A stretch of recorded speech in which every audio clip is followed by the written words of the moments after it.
Tasty tasty ঝাল ঝাল মুড়ির সঙ্গে মশলা চা পরিবেশন করুন। দেখুন কত সুন্দর হয়েছে, দেখতে যতটা সুন্দর খেতে তো দারুণ। আপনারা অবশ্যই একবার এভাবে, আমি যেভাবে বানিয়েছি এভাবে একবার মশলা চা বানিয়ে ঝালমুড়ি করে সঙ্গে খাবেন।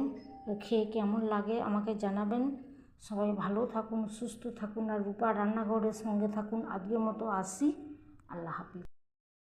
আসসালামু আলাইকুম। রূপা রান্নাঘরে সবাইকে জানাই স্বাগত। আপনারা সবাই কেমন আছেন? আলহামদুলিল্লাহ আমি খুব ভালো আছি আল্লাহর রহমতে।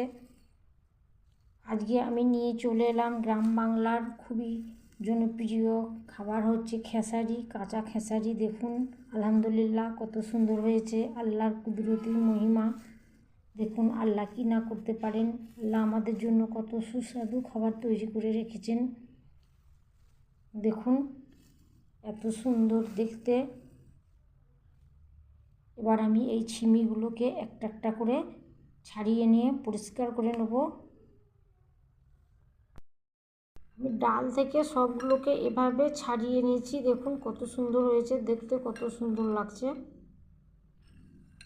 দেখুন এত সুন্দর সবুজ আর সবুজ, মনটা চোখটা জুড়িয়ে যাচ্ছে।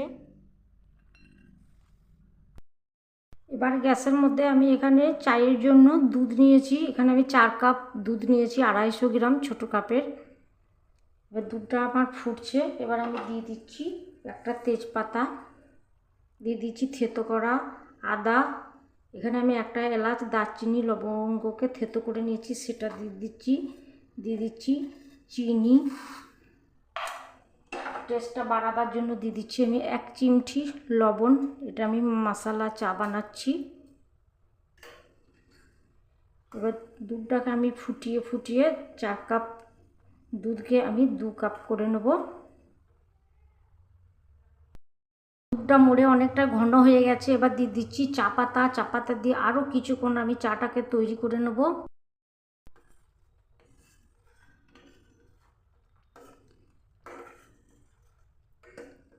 এবার চাটাকে আমি নেড়ে চাটাকে তৈরি করে নেব। আরও আমি দুধটাকে মেরে ঘন করে চাটাকে তৈরি করে নেব। এবার একটা বড় বাটির মধ্যে আমি ধুয়ে পরিষ্কার করে নিয়েছি জলে। এবার দিয়ে দিচ্ছি চানাচুর, বাদাম।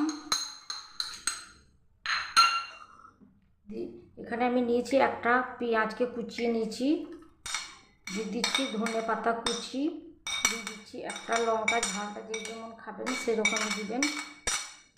আমি ঝাল কম খাই, সেই জন্য আমি একটা লবণ দিয়েছি। দিয়ে দিচ্ছি লবণ, দিয়ে দিচ্ছি সরিষার তেল, 1 চামচ মতো সরিষার তেল দিচ্ছি। ভালো করে মেখে নিচ্ছি। খুব সুন্দর করে মেখে নিয়েছি, মাখা হয়ে গেছে। এবার আমি দিয়ে দিচ্ছি মুড়ি। একবারে সব মুড়িগুলো দিব না, আমি একটু একটু করে মুড়ি দিয়ে মেখে নিচ্ছি।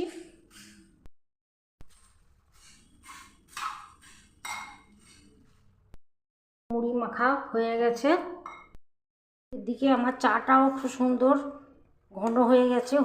দেখুন কালারটাও খুব সুন্দর চলে এসছে। দেখেই বুঝতে পারছেন, চামচে লেগে যাচ্ছে কতটা ঘন হয়েছে।